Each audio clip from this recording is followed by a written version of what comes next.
Good morning. I'm Rahel Solomon with your morning digital news brief for Friday, October 6th. Investigators are learning more about Stephen Paddock's planning in the months before the massacre in Las Vegas. Authorities say he actually scoped out other possible locations before firing from the Mandalay Bay resort. Authorities say he did have an escape plan but took his own life when police closed in on him.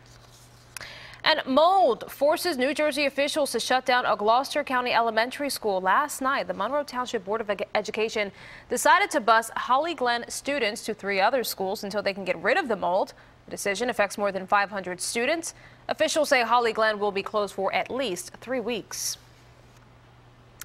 And an old church goes up in flames in South Philly. The fire broke out just after 2:30 a.m. inside this building at 21st and Reed Streets in Point Breeze. Firefighters were able to bring it under control about an hour later. No one was injured. The sign on the door says Mercy Seat Tabernacle Baptist Church. The building is now vacant. The cause of that fire is under investigation.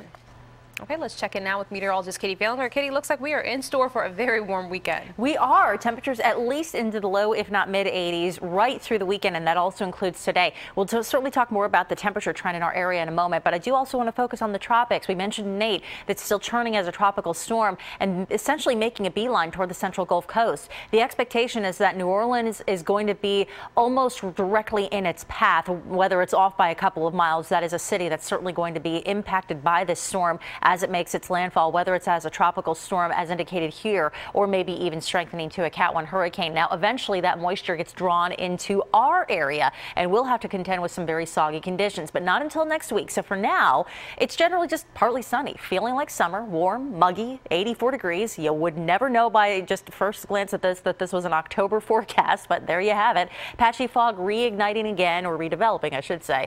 And that's going to continue right through tomorrow. Mid 80s, some sun and some early morning fog. Sunday, watch for some scattered showers. Not enough to wash out the Eagles game, but it may be a little damp.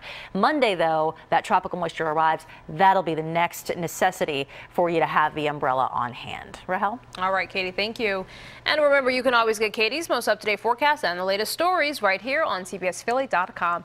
That's the latest for the Morning Digital Brief. I'm Rahel Solomon. Good morning.